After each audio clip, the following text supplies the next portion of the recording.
That's right, Daniel. We're going to an expo on Saturday. Gonna meet some Fujifilm reps. Are they going to be there? They're gonna be there. Really? Yeah. This is my opportunity. You gotta drop a business card, man. Mm-hmm. I'm going to show up. I'm going to say, have you heard of my podcast? You've just returned from Japan, so you can you can hand that business card over with both hands and bow deeply. Bow deeply, yeah, and that really leave a lasting impression on those Fuji guys. Like you're kind of meeting them on their level at that point. I can squat down, really meet them on their level. Not what I meant, but you're right. Is that not what you meant? No, not quite. Yeah, well, okay. You did a lot of. I did notice you did a lot of ducking in Japan.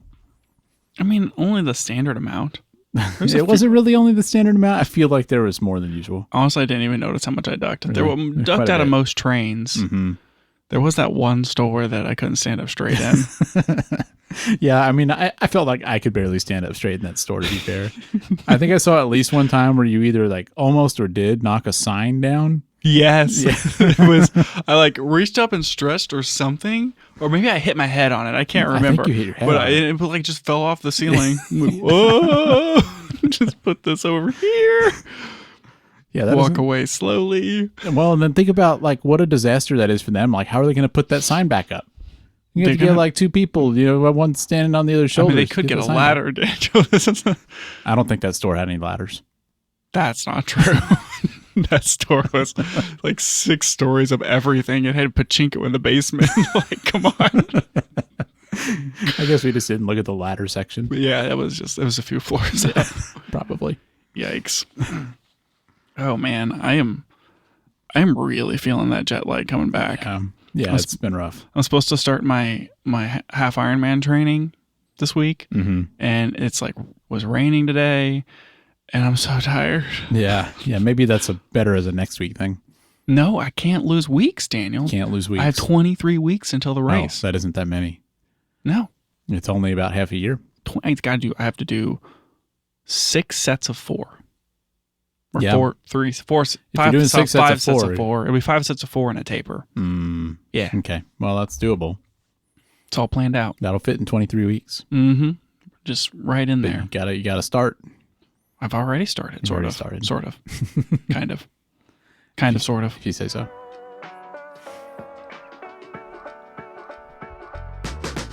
Welcome back to the Camera Gear Podcast. I'm Daniel. And I'm Lucas. And we're here today to talk about the gear, software, and techniques we use to shoot photos and video. Daniel has removed his headphones and has left the room inexplicably. And now he's coming back, closing the door, walking to the table.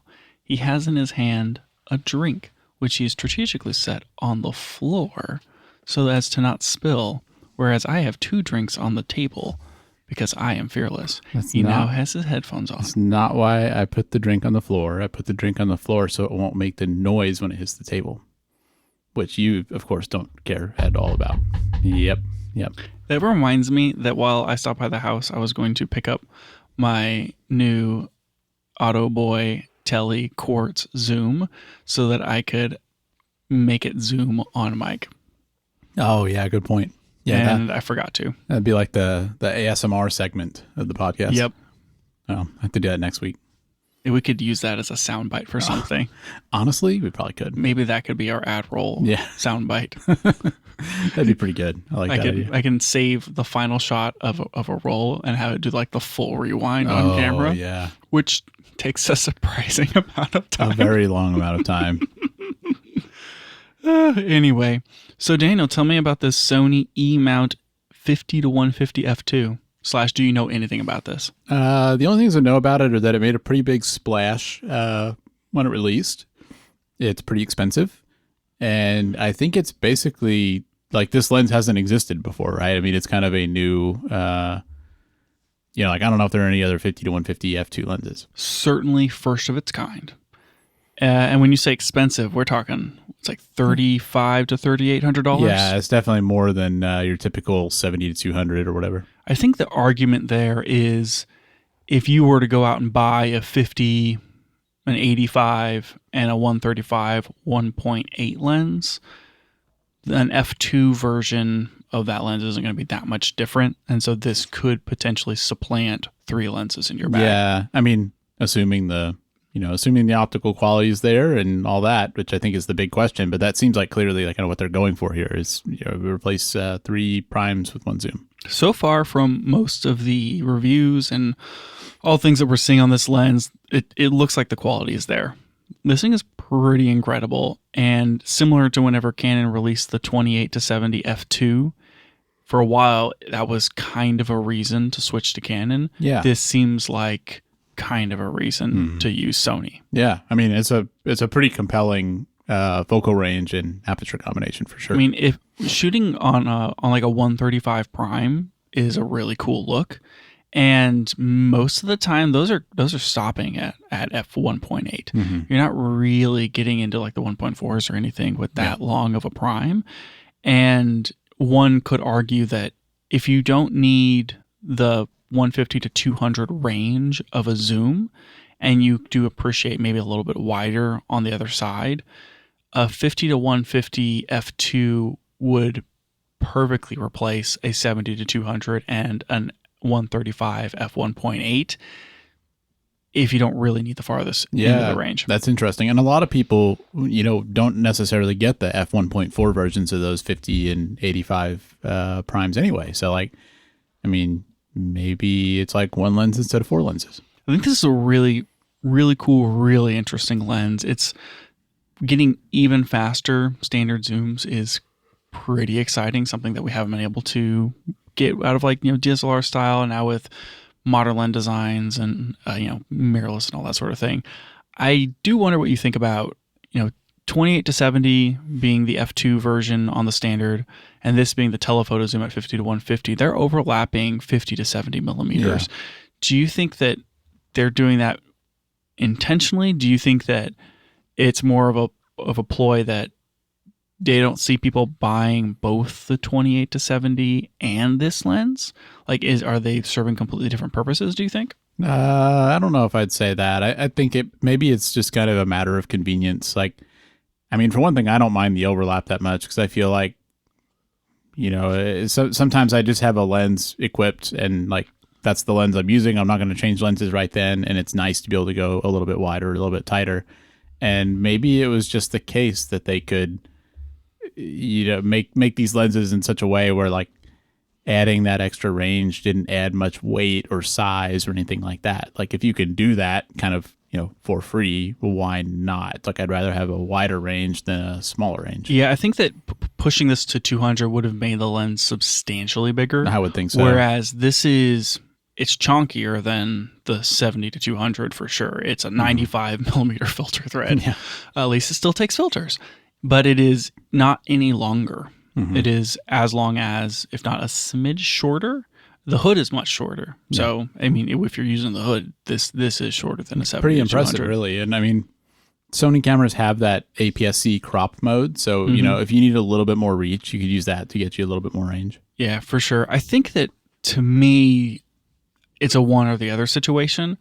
I think a 16 to 35 plus this 50 to 150 I could see that. is a more interesting combination than trying to have the Trinity. Yeah. Like if you don't really need 200 millimeters, it makes a lot of sense to skip from 35 to 50. I don't know how many people really have to shoot at 40 millimeters on a zoom that often. I mean, if they made this lens for L mount, I would consider it over buying a 70 to 200. And I think the trade-off makes a lot of sense. And most of the time, I don't feel like that last 50 millimeters is, really all that needed.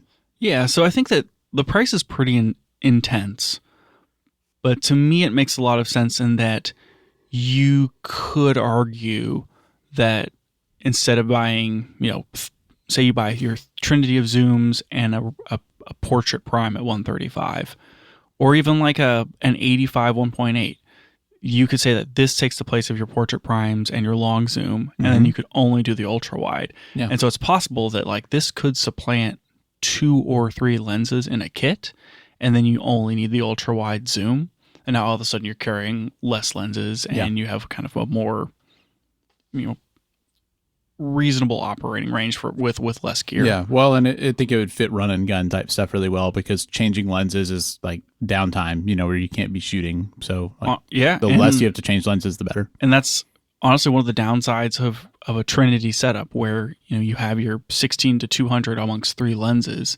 If you're okay with not needing 36 to 49 millimeters, you could go ultra wide and this lens and just take the third lens out completely. Yeah. For sure.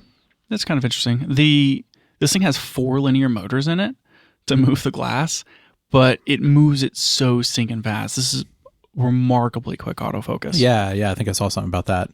I think that what may compete with this as far as options in this like weird wide, not like, I don't want to say standard zoom. It's like this middle zoom area. There's the Tamron 35 to 150. Oh, really? You're going to mention that lens again? Huh? But it's f2 to f2.8, so it's not f2 all the way through. Yeah, once you get to that 150, you're at 2.8, which is I think you're at 2.8 at about 50 millimeters, and so you're not getting f2 super super far into it, and that lens is half the price. It's $1,700, but it's also not nearly the quality of this G Master. Yeah, I mean, honestly. 2 versus 2.8 is like that's substantial. Like that's enough to think about, but I'd be thinking more about the optical quality, especially if you were buying this with the thought that it replaces primes. Like you got to have pretty good optical quality to really feel like it can replace, an 85 millimeter prime. Yep. And then one more thing on, in order to get this as small as they could, they didn't include stabilization in the lens, which most 7200s have stabilization. Yeah. Do you think that's a deal breaker? I mean, it's a Sony lens on Sony cameras. I think every Sony camera at this point has IBIS. Yeah. Well, it's hard to say. I mean, I guess it depends on what you're shooting. I think that for photos, of course, it's not really a big deal. But for video, I mean, I guess I'd be thinking like, how much would I be shooting on like a monopod versus handheld? Do I shoot a lot of shots that need to be like super stable, like, long shots or not? I think it would make me question it a little bit, but I don't know if it would totally turn me off. Yeah, I think on the photo side, you have the IBIS, which will help a lot. And then you're gaining an extra stop of light. Yeah, for sure. So your shutter speed can be faster. It's almost a stop. 1.8 to 2.8 to stop. So like almost a stop of light. You can spend that on shutter speed or you can spend that on ISO. And so if you really need to cut the motion, spend that on shutter speed. Yeah, for sure. Yeah, and then I maybe like another benefit of this over the Tamron, which is half the price. There's no limit on the burst rates. As with the third-party lenses on Sony, you can only do whatever it is, like 15 frames per second burst or something. Yeah. This can do the whole 120 frames per second if you're putting it on your A9. That's pretty cool. Mark III. Yeah. Yeah, so it seems like for photos, it's like clearly a win. Maybe for video, it's a little more questionable. Because it's not parfocal either. No, it's not. I'm really excited about this one. I mean, it's... Even if I was in Sony's ecosystem, it's hard to imagine buying this lens because it's like so expensive. Yeah, I'd be like, here's another high-end camera body. It's definitely a professional lens for professional workflows. Yeah. If you're maybe less hobbyists are buying this. But I like seeing these even faster zooms. It's something that we saw Sigma do all those years ago and haven't seen too much until the last like 2 or 3 years. Yeah. I still would like to see this in the APS-C world, but I know that Fuji's never going to do it because the lenses have to be a certain size, and like there's no way they're going to release like an f2 zoom or whatever. But I think that would be pretty cool to see in APS-C world because you start cutting down on the reason for like the faster your glass is, the less compromised you are for the smaller lens size. Yeah, for sure. I almost feel like the aperture thing makes more of a difference on APS-C than full frame. Yeah, I don't know. It's like you have those 1.8 zooms on Micro Four Thirds, and you have these f2 zooms on full frames. But in the APS-C world, there isn't really any. Yeah, that's a good point. Extra fast zooms, and I kind of wish there was. Yeah, that's a good point. I don't know. It's, it does, like you said, it does feel like more companies are starting to make stuff like this. I don't know if they. Just like as camera sensors have improved, maybe they finally feel like it's time to invest the time, I guess, to create like new optical formulas or something. But I mean, you're seeing Sigma make a lot of new lenses now that are, kind of never seen before, and just in general things that are, like long, like, I don't know what the right term is. I don't want to say wider or longer, but like more comprehensive focal ranges, at better apertures.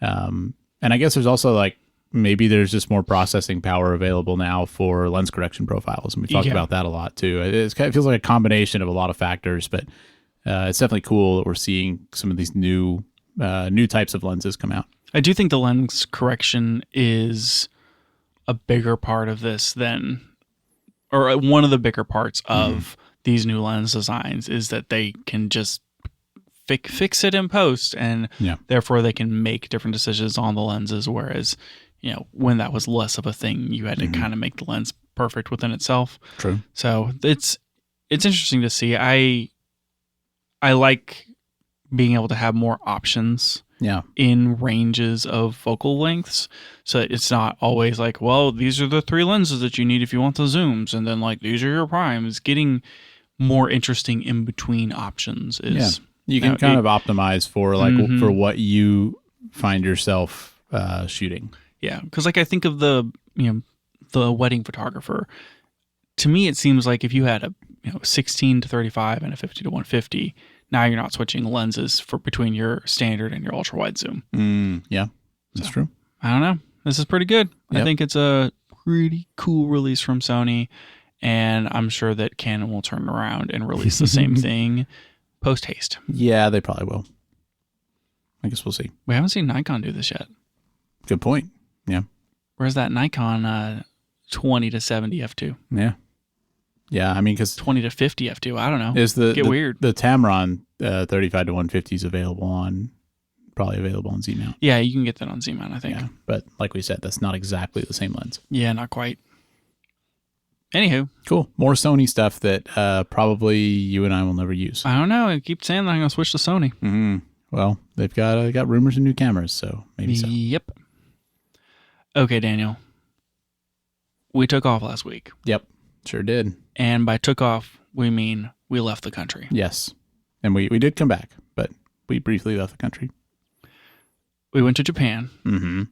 And whilst in Japan, I think we went to 10 camera stores. a lot of cameraing happened in Japan. There was so many camera stores, and every camera store sold watches. Yeah, I mean, because for some reason they seem to call stores camera stores there, even though they sell everything. Like you could just like go grocery shopping at the camera store in Japan. Yep. Which is kind of a strange concept. Here's a Yodobashi camera on floor 7. They sell lawnmowers. Yeah. Can you imagine if everything you bought was at the camera store? Yes. I think you can. Yep. I was thinking about it. There's some people out there who feel like they, sometimes need to use deception when they buy things because someone else in their household, maybe doesn't approve of their amount of spending on their hobby. Sure. And it occurs to me that if you lived in Japan, it'd be very easy to. I'm gonna go pick up some camera purchases. Pick up some miso, and some matcha, and an X106. Exactly. Yes. What? Huh? Okay, so I do want to talk about every camera store that we went to. All right. But I also want to talk about the cameras that we brought and what we shot. Which one do you want to talk about first? Let's start with the stores. I think that's maybe more interesting. So the first one, was it the first one? The one that was on my list was Maps camera because it's like 5 stories and like every floor is different cameras. It's like this is the Fuji floor, this is the Sony floor. And I was hoping to find some cool used inventory there and mostly didn't. I think, isn't Map Camera one of the biggest? Supposedly they're like the largest camera store in Tokyo, which is, I don't quite understand that claim now that we've been there because they have big cameras and Yodobashi cameras, but those are just like they have a camera section amongst a giant store. I think they must be distinguishing like with like stores that only sell cameras. Yeah, probably so. That was actually the second camera store that we went to, and it was pretty cool. One of the most standout things that I noted there was that they just had cameras out. And which one are we talking about? The Maps camera. Okay. Mm-hmm. Yeah, and they just had them out. And I know that you can touch and feel cameras in the States, but like our local camera store here, it's like, yo, can I see it? And there's a person that hands it to you, you play with it. Whereas in Japan, basically most of like the new camera stores, not the used ones so much. It was just like it had a little cable connected to it, so it didn't run away, but it was just there. Yeah, and like GFX 100 RF, Sigma BF, Panasonic S1R Mark II, like all the new stuff. Yeah, all the new stuff. And so I played with like 3 different GFX 100 RFs when I was there, and I'm like, could I just buy this? I just buy this while I'm here. There's no wait list. I just buy this camera. It seemed like that was the case for a lot of that stuff. I'm pretty sure I saw a Sigma BF for sale. Yep. Yeah, and it just seemed like things that, because I mean, we know all the big brands. It's not like, oh, here's a surprise Japan only new camera model that we've never heard of. Exactly. Or, it's not going to be like, oh, there's this L-mount lens that we've never heard of that somehow you can only get in Japan. Like, could you imagine if I had found a camera in Japan that I'd never heard of? Oh my gosh. Well, I was going to say though, I mean, it's not that these brands don't have Japan only models, because I think like, especially the lower end, like some of those like point and shoot style cameras. Sure. I do think like Panasonic and Sony might have some models that you can only get overseas. Or like when Canon released the PowerShot V1, they released it in Japan before the US. So, I mean, it's not that doesn't happen. Sure. But for any like flagship model, like Sony releases a new, like the new A1 Mark II, or Panasonic with the S1R Mark II, they're not going to only release that in Japan. So it's like, we know all these cameras. Like we've talked about them on this show and like we've seen them all. But yeah, it seemed like there were several cases where something's just really hard to find in the US and you can just like casually go in a store there and get it. Yeah, which is kind of cool. I do think most of those GFX 100Fs were probably pre-orders. Yeah, most but likely. It was still cool that they just had it. Yeah, you could pick it up and hold it, and like I don't know if you'd have that ability in the U.S. Honestly, I don't think if we hadn't gone to all those stores, I don't think I would have ever probably touched a GFX 100 RF unless I had convinced myself to buy one. I always feel awkward at the camera store asking to see something. They're just like staring you down or whatever. Yeah, and it's like it's usually pretty crowded there, and I just don't want to take up their time if I'm not a serious buyer. And then they're like watching you like a hawk the whole time, and I don't know. It's just kind of a uncomfortable feeling. So it's nice to just be able to walk up and pick something up. Yeah, for sure. And so my impression was the GFX was a lot bigger than I thought it would be. Like you look at the photos and you look at the comparison to an X100VI, and it's like, it's just that much taller, and it makes it obviously bigger. Like it is not as, like you can stick it in a bag, and like I know no illusion that it was pocketable, but it's not really, didn't really come across to me as pocketable. I was surprised at how much larger that camera was in person than I expected it to be. Like it's not huge. It's still really small for a medium format camera, but it's kind of obvious that they have to cram a pretty stinking big sensor in that thing. Yeah. Otherwise, all the knobbies and buttons were fun. I mean, you have it on this list twice. I do? Yeah. So you must be really excited about that camera. I'm trying to think what other cameras I put hands on that was worth talking about. It was cool touching the Sigma BF. Yeah. I picked it up and was like, yep, that is exactly as uncomfortable as it looks. Yeah, that's the feeling. Weird that the screen doesn't tilt. That's for sure. Very weird. So the first camera store that we went to, I don't know if there's anything more to talk about on Maps Camera. It was cool, but it was not what I was looking for. Yeah. They didn't really have much used stuff. Was maybe the shortcoming. I mean, that's really what I wanted out of Japan was weird used camera stores that I could find weird used camera deals. I mean, 100%, because I feel like we said, it's not like they really have much new stuff that we don't have. The prices on the new stuff was not much better. Like maybe you save a little bit because as a foreign visitor you don't pay tax, so maybe you could save a little bit that way, but you weren't generally finding like deals on new things. The prices on used point and shoot cameras, which were everywhere, also not that much better. They were still in like the $100 to $200 range. The one thing that I did think about Japan that I still think is true, and I know you'll talk about this more later, is that I would trust the general used quality of things there a little bit more, just 'cause I feel like it's kind of part of their culture to really take care of stuff, and I just feel like they're very particular and want to give you Like they want to give you an honorable deal. You know what I mean? It's like I don't feel like they're going to like pass something off as real when it's not. And, you know, like they're going to be honest about the condition. And so like those are some of the reasons I think that it'd be compelling to buy something used there. Well, spoiler alert, I bought 2 film cameras. And the first one that I bought, like it was in the glass case thing. And I was like, that one. And they're like, what? Like, sir, could you talk normally, please? Just point. Hold up fingers. Yep. Anyway, the guy like ran the thing through all of its paces in front of me, like pressed all the buttons, showed that it went, like took multiple shots with it, showed that it worked, and was like, I was able to buy the battery for it and everything there. And I had full confidence that this was a fully functional model. Yeah. I'll talk about what I bought in a second. But that was one behind the glass, and I expected it to work because of the store that I bought it from. Then we went to this place in, that was also in Tokyo. I guess it was in Electric Town. And this was like the most garage sale junk store. The ceiling was like 6 feet. I'm like ducking, trying to like walk through everything. That was one of my favorite stores. And, oh my gosh, So you found the Japanese capacitors. I did. Yes. Anyway, in one of the cases, it was like, whatever, 2,000 yen, which is like, whatever, $15 or something, $14. It kind of looked like 2,000 yen worth of camera. It sure, and it was a Olympus Pen EES, and I'm like, I just want a pen camera to sit on my shelf. That looks like a piece of garbage, and it's 2,000 yen. There's no way that it really works, and I wasn't expecting him. Like, I was expecting to just buy it and walk away. Yeah, I didn't I wasn't expecting it to be fully functional or anything like that. I'm like, maybe I'll fix it later.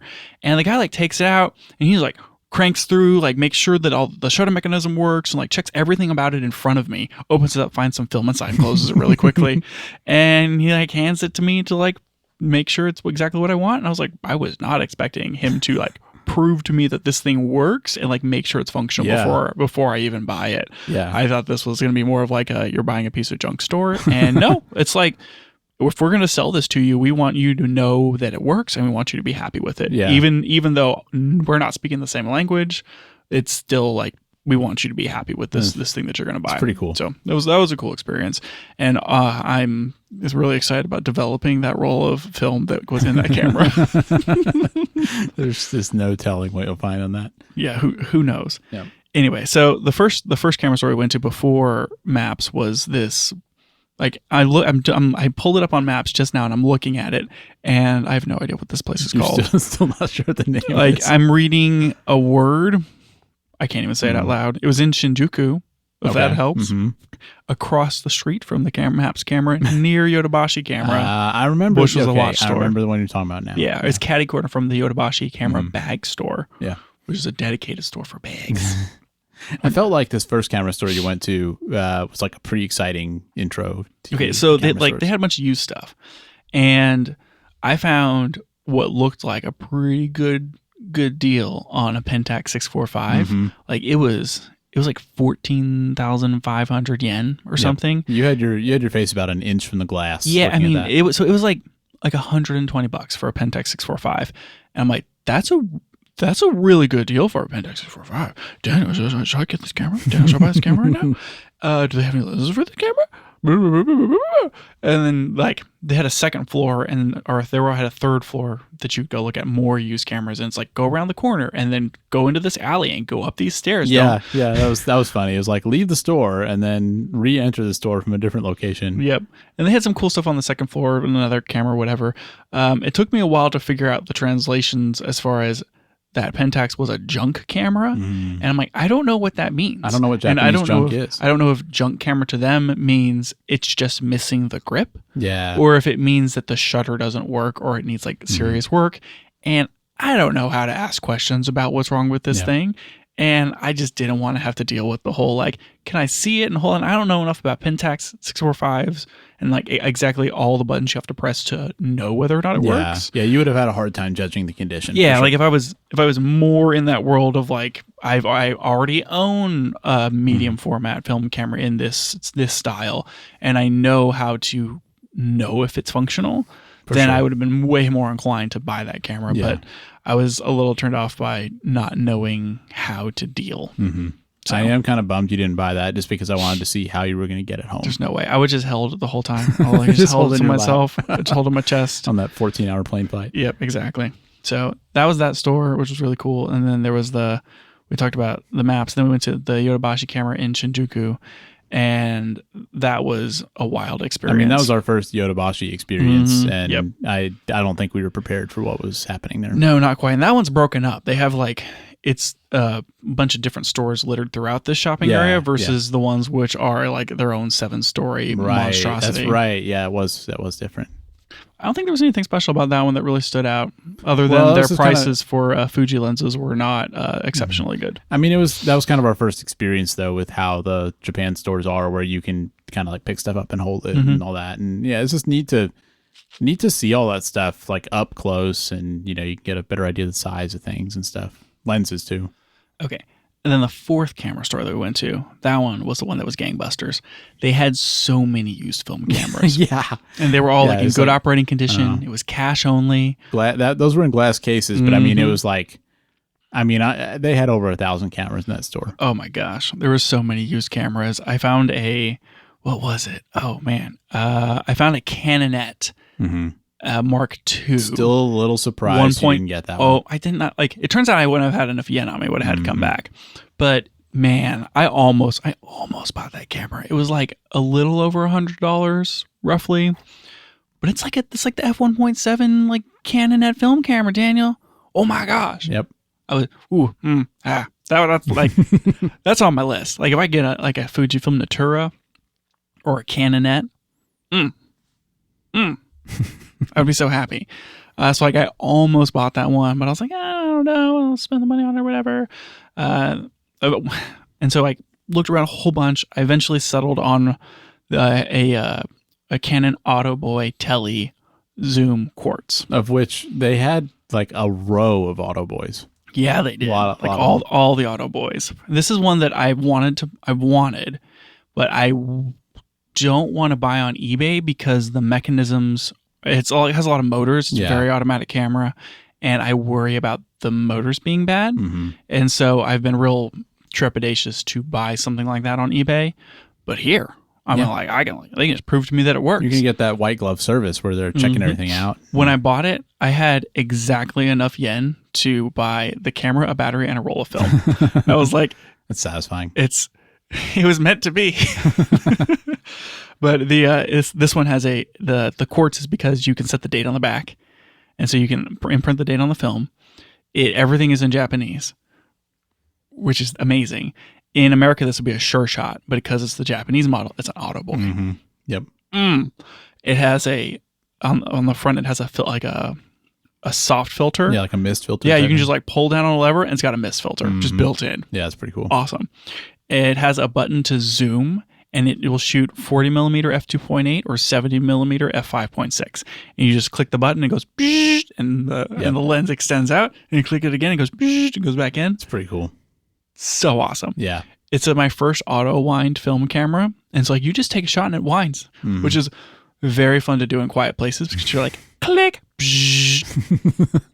I love it. And it has autofocus, right? Yeah, I mean, as much as like my my Himatic, where you can center point, autofocus, and reframe or whatever. Yeah. It also has a like exposure compensation button, so that if you have a really backlit subject, you can press that button so that it tries to expose better for the backlit subject. Nice. So you can find yourself in a situation where you're holding the backlight, holding the filter down, half pressing the shutter to focus, reframing, and then trying to take the picture. Yeah, it's like finger gymnastics. It does feel like with the exception of the zoom, it feels like all of those settings are like temporary. Like they're like momentary buttons rather. Yeah, than, you have to hold them rather than like switches or whatever. I think it has a lens cap too. How does that work? It's just a switch. Like you click the switch and it opens up the lens cap and then turns the camera on. Yeah, you're never going to take a picture with the cap on. Yeah, you can't take a picture with the cap on. Yeah, that's a nice feature. I love it. I shot a whole roll of Fujifilm 400 and I'm really excited to develop it. And I'm so pumped about this camera. It's so good. That one felt like the really good find, like for buying a camera in Japan, where, it's it's very Japanese, like with the way it works, the way it looks, and it's something that you've talked about wanting, and you were able to find a used one in good condition. I love point and shoot film cameras because they exist amongst them. They exist as an object. You don't have to find. It's like you're getting into a lens ecosystem. Like I have my Canon AE1, and I can like buy lenses for it, and I can like kind of grow that ecosystem. And I eventually want to do that with a like a medium format, something like a not Minolta. What's the name of that brand? Mamiya 645 or like a Pentax 6.7 or something. Like, you know, I want to get into that and like buy lenses and have that whole experience. But the point and shoot ones, they've made them for so many years, and there's so many weird, fun, quirky, and like I like having them in the experience and all. It's just everything about it. Yeah. And this is the Zoom Auto Boy Telly is just. It's just so quirky, and it was an absolute pleasure to shoot with. It was so much fun to shoot with that camera. I'm curious to see how the pictures come out. Me too. I'm just dying to develop it. Yeah. I don't even know how I got through that roll. I was like, I've already shot 36 pictures. It's because that auto wind, man. You just keep clicking. Just keep clicking. Ugh, that's great. I'm just so happy. I don't even remember how much it was. I think it was like... I thought it was like $70 US. Yeah, it was like, $70 or something like that. Yeah. I don't know. Yeah, very reasonable. Yeah, amazing. After that, we went to another camera store. That one also had a bunch of used cameras, but it was less organized and more of like bins full of used cameras, which is not the first time we saw that. I saw like 2 or 3 stores where they had some cameras in glass cases that were for sale, and then littered on the floor, they just had plastic bins full of cameras. Sometimes some of that was a little frustrating because I wanted to check all those bins. It's like what, like where's the diamond in the rough? Exactly, right. You want to find that deal, and I do wonder like how does this work in the market? Do they open a camera store and then they just start scooping up used cameras, and do they repair them and then sell them, or like are people selling these to them individually? Like where are they getting all these used cameras from? Exactly. Yeah. Like, could I open up the same kind of store here and just buy buckets of like unlabeled camera inventory? Oh man, can you imagine if you did that? It'd be like people like Storage Wars or whatever, where they go and you can go like buy a storage shed and you don't know what's in it. Exactly. Yeah. I want that, but with like used cameras. I feel like that's kind of how it would have to work. I don't know. Maybe. Anyway, that one was. I had already bought my camera. I had no more cash on me, and I was just content. Yeah. Whenever I brought it back to the hotel, I went to turn it on, and it didn't turn on. And I was like, oh no. I swear, you thought maybe they didn't sell you a battery. Yeah, I was like, I swear I bought a battery. I saw them put it in it, and like it's a screw-on battery plate, and I'm across the world. I don't have a tiny freaking screwdriver on me. I had to find a bottle opener in the in the hotel, and like trying to twist off these tiny little freaking screws. The old guy that showed me the camera knew it. He was like that, your classic, like wise Japanese camera master. Yep. And he had his apprentice who was clearly new to the gig and didn't know anything. And that guy put the battery in upside down. Classic. Ricky. Yep. I should have gone back and told him so he could have been dishonored. No, I'm just kidding. I was so happy. What other camera stores did we go to, Daniel? I mean, we went to the big ones. We went to like a 10-story Yodobashi camera. We went to Bic Camera. I think we went to like 3 Yodobashi cameras. Yeah, probably so. I played with an X100 at one of them. Yeah, another camera that when are you ever going to find one of those in stock at a store in the US?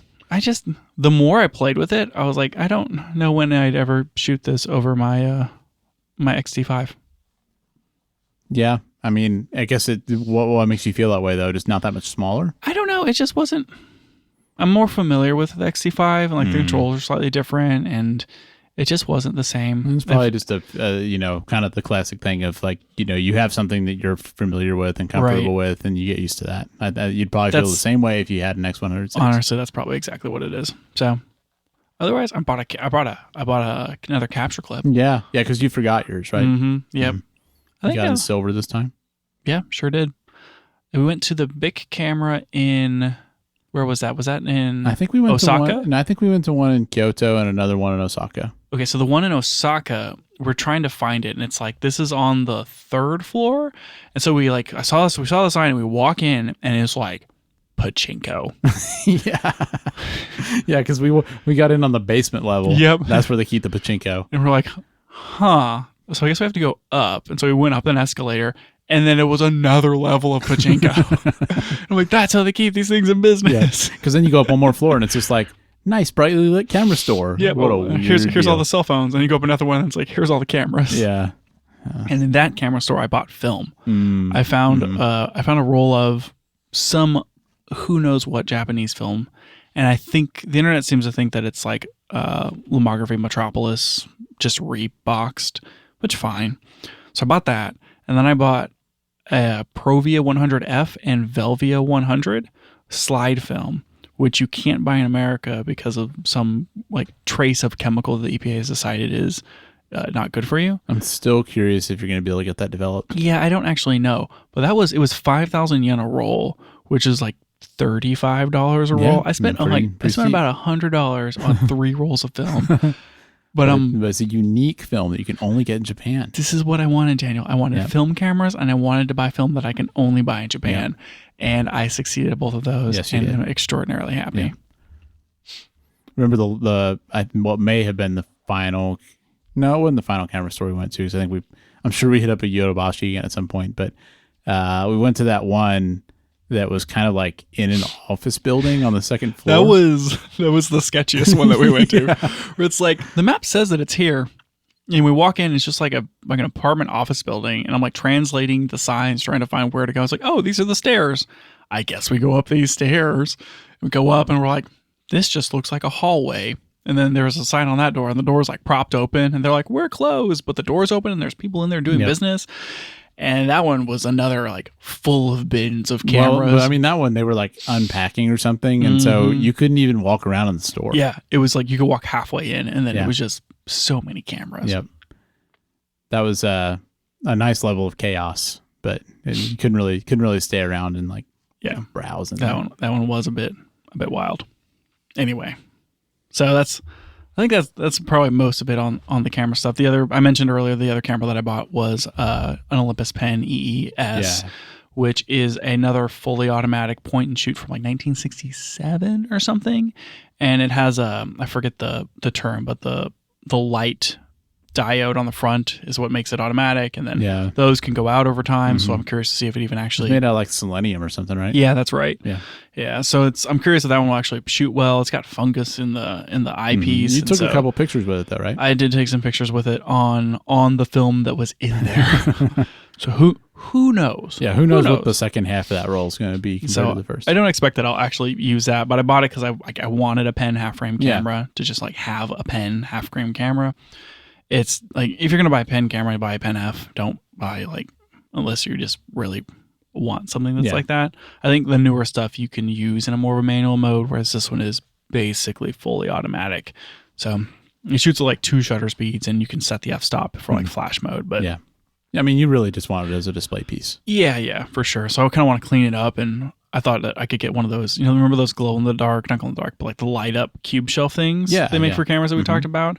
I think I should get some of those to display, and I could display my Minolta, my 2 Polaroids, and then this Pen E. That would be pretty cool. I like that idea. Yeah. So, woo. A lot of successful camera shopping. Definitely. All right, let's talk a little bit about what we shot on and like what we that sounds good. Shot of, I guess. I don't know. Mm-hmm. Yeah, so I brought the S9, which I basically bought for this trip, and I had the. This is the second time you've bought a camera for a trip because you bought the XT5 when we went to Europe. Yeah, that's exactly right. And now I own that XT5. Yeah. Mm-hmm. And I used the 18-40 pancake lens, which is f4.5 to 6.3, but it weighs like nothing. And then I also brought the Sigma 45 f2.8. And yeah, I mean, I took it with me almost everywhere we went. There were only like 1 or 2 outings where I didn't take the camera, and I shot on it quite a bit. And overall, I was pretty happy with it. It was easy to carry around, and definitely felt like I got better shots than I got with my phone. So. I was gonna say, you've basically gone through most of your photos. Mm-hmm. Could you tell the difference between shooting on the 45 versus the zoom? I honestly, I kind of think I can. I feel like so mostly what I did is I would take the 45 if we were out at night, just because the wider aperture. But I mean, it's just a better quality lens. That 18 to 40 is not really a very good lens. I mean, it's a fine lens, but it's not like, it's a zoom and it's made to be lightweight and small, so it's going to have trade-offs. So I kind of felt like the colors and stuff were maybe a little bit better on the Sigma. Yeah, you got a little more micro contrast. Yeah, I think so. But both lenses were good. That 18 to 40 is just like so portable, and I like having that focal range. Like, you can get a nice like wide landscape shot, or you can still punch in a little bit. I was glad I bought that lens before the trip. Did you find yourself wanting to reach for one more than the other? Well, I did never have them both with me, and I'd say I used the 18 to 40 most of the time, but it was just because of the portability. Yeah. Cool. Any? Did you use the LUT Lab at all? Yeah, I did. I got on and found a couple. I didn't make my own, but I got on and found a couple of LUTs to try. I enjoyed that. It was fun, kind of being able to pick what to use for the scene. I mostly stayed on one, but switched to another one a couple of times. Did you ultimately use those JPEGs with the LUTs built in, or did you end up editing RAWs? Most of what I did use the JPEGs, but I think it's more of a laziness thing of like, I don't really want to edit all these photos. I like it. Like, it feels like you can kind of get a customized look for the photos. And like kind of trying to pick like, well, it's overcast today, so what can I pick that will kind of offset that? Like, it gives you nice flexibility.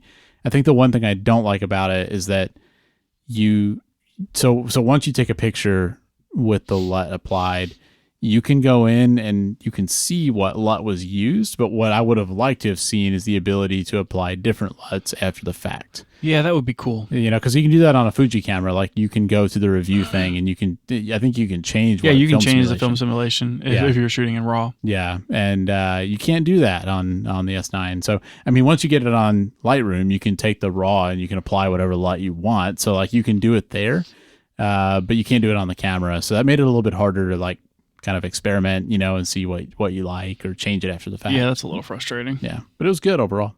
Cool.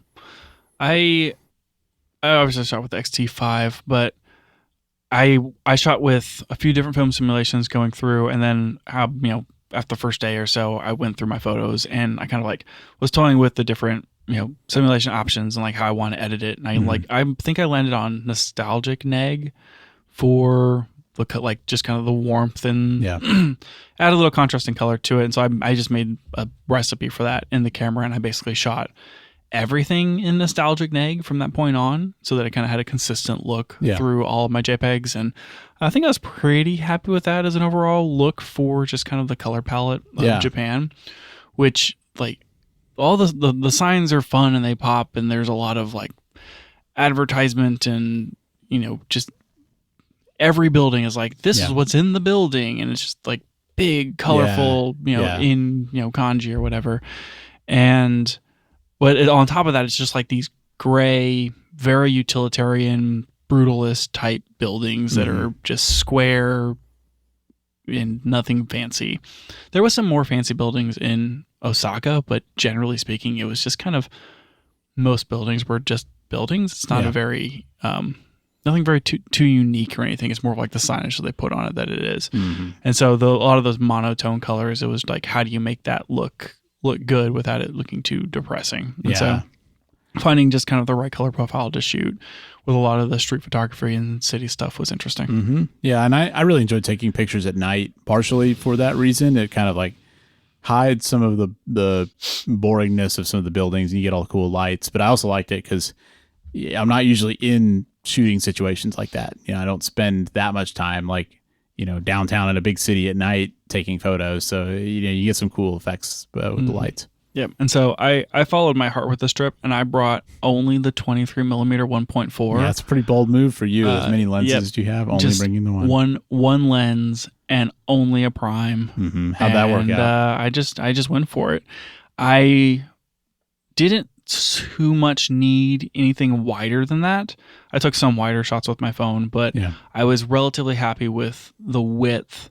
I did do some digital punch in, like with the digital teleconverter option, which like if you go to 1.4x, it's like a 24 megapixel photo, and so you can still get like decent resolution with Yeah. just the crop in, and obviously it's only applying it to the JPEG. You still have the RAW afterwards if you need the wider photo. But so I did that a little bit, and that mostly worked. I think my main takeaway was that I just really like shooting on that lens, and I think it's become my like favorite lens. I kind of almost prefer shooting on having the 23 versus like an 18 to 50, and which is, I don't know, I guess that's just me. I prefer a 35 millimeter equivalent over a 24 to 70. Yeah.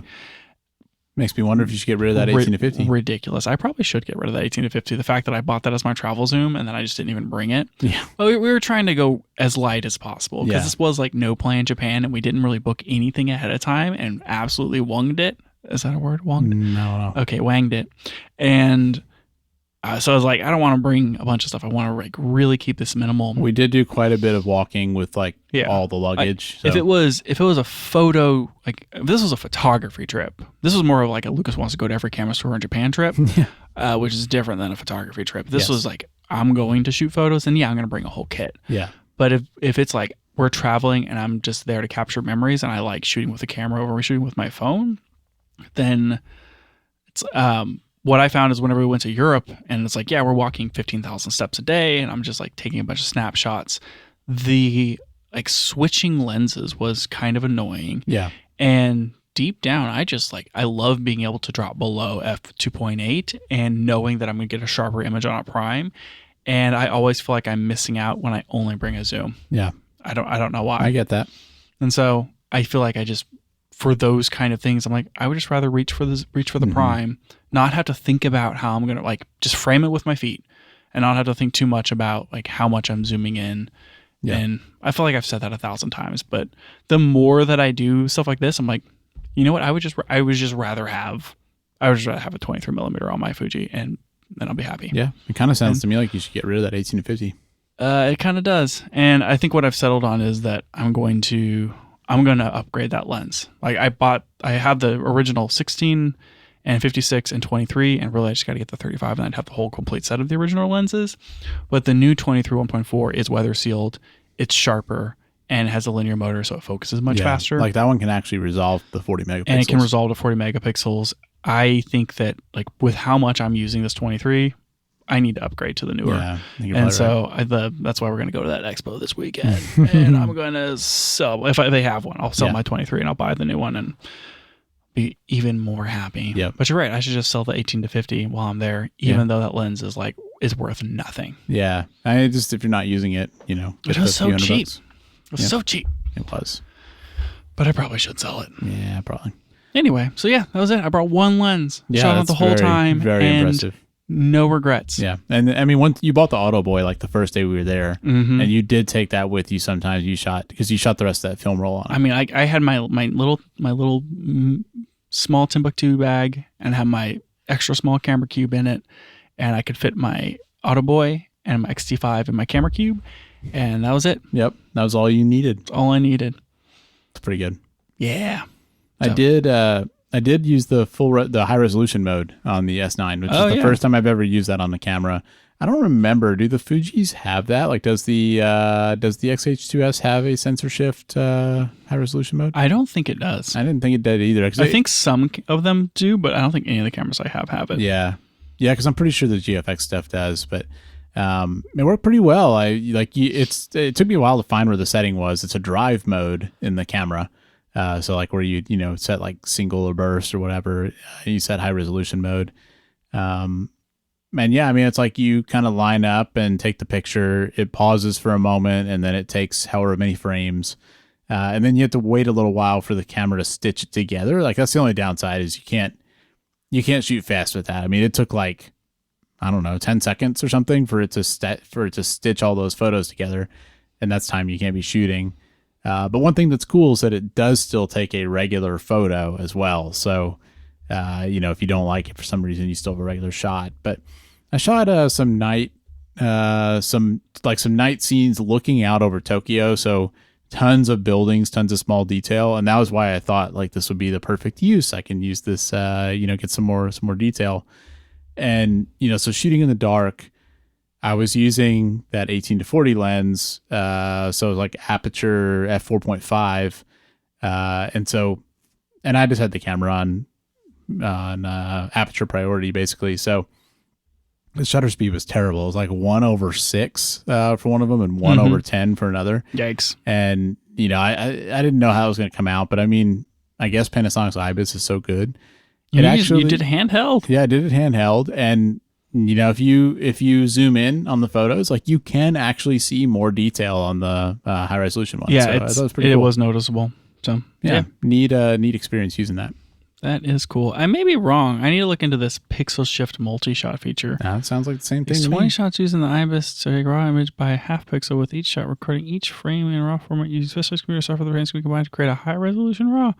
I'm going to have to play with this later. Yeah. I didn't think that my camera could do this. Yeah, I think you should. Another reason why the Fujifilm is the best camera out there. One thing that I ran into on the S9 that I think you said you've seen on other cameras too is there's a setting for minimum shutter speed. And if I'm using like aperture priority, I want it to pick the shutter speed, but I don't want it to go too low. Like I don't really want it to go to 1/6. Yep. And I set that minimum shutter speed to 1/125. It seems like it just totally ignored that. And it still just picked whatever shutter speed it wanted that was slower than that. And I was just confused. I'm like, am I just not understanding what this does? Is this a bug? Like what is going on? It's very strange. Did you ever figure that out? No, I need to look into it more. Whenever I had my GX7, my Panasonic GX7, it was the same thing. I would set the minimum shutter speed and go into aperture priority, and it would just ignore it. It would go lower if it thought it had to. And like I looked it up, and I was like, yeah, it just does this for XYZ reasons. I'm like, that's not what I want. That's not what I want. Yeah. I'd rather just look at the preview and see, it's just too dark. Yeah. Yeah. Just let it be dark. Yeah. Maybe that's what I want. Maybe. I don't know. I don't want motion blur. That's for sure. Yep. It's kind of weird. Yeah. I don't know if there's anything else that was worth talking about here. I think the trip was a lot of fun. Got to see some cool stuff. Got to ride a bullet train, take a picture of Mount Fuji. Yeah.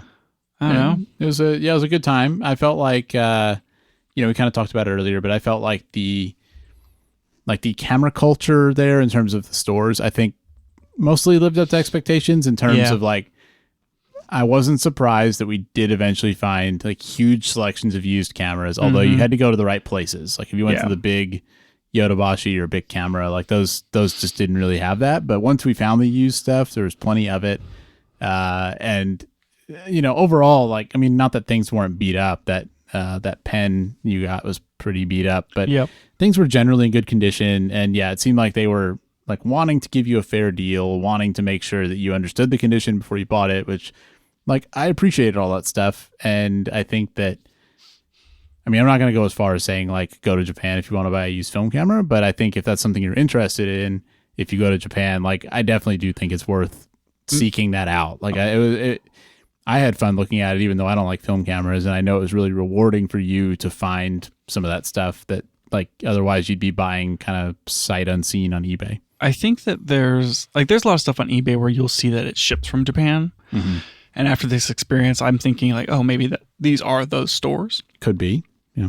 Now I'd be more inclined to buy a shipped from Japan used camera off of eBay than a sold locally, just because maybe it's going to be better quality. I don't know. I would just kind of make that assumption. Yeah, you're probably right. I think the other thing that I came away with was there are so many like digital point and shoots and film cameras that have been made, because like they've been making like digital point and shoots are from like whatever 1995 to 2013. Yep. And film cameras were like 1960 to whatever 2005. And so there's so many different iterations of all of these lines, and they all have some quirk or feature, or are special for some reason, or like this one has a larger than 1 inch sensor, or like this one has a weird telephoto zoom, or like this one has a built-in filter. Like there's so many different quirks and things amongst all these different camera brands. And what I learned is I don't know enough about these things. Like I know, Konica and, Minolta and whatever, and like camera brands and Canon, Nikon, etc., and like different like special Fuji brands. Like I knew to look for a Natura, I knew what a Canonet was and things like that. But I don't know all of the things. Kind of felt like you're just scratching the surface. Yeah, what I learned was like, boy, I need to learn way more about every film camera ever made, so that next time I'm in Japan, I can look at the row of cameras and I can be like, that one's special for this reason. Yeah, you can pick out the diamonds like more easily. Yeah, exactly. And then kind of the same thing goes for digital point and shoots. I just need to figure out which like 5 digital point and shoots are the best ones. And that way, those are the ones that I look for. So it's almost like, you kind of went on this scouting trip and you're going to kind of regroup now, learn more, and then you're going to go back, and then you're going to really find. And I know how much yen in cash to bring. Yeah, you'll bring a backpack full of yen in cash, and you'll just convert that backpack into cameras. Yep, that's exactly what I'm going to do. Bring a lot of extra camera cubes. Yep. Yeah, that'll full a bag full of empty camera cubes, and then I come back with a bag full of cameras. Man, the promise that a bag full of empty camera cubes would hold, just like knowing that all those spots could be filled with more obscure cameras from Japan. That's the dream. That's it for the show today. Thanks for joining us, and if you liked it, tell a friend so they can check it out too. You can find out more about the show at www.cameragearpodcast.com, and you can find us on Twitter @CameraGearPod. We'll be back with more next week.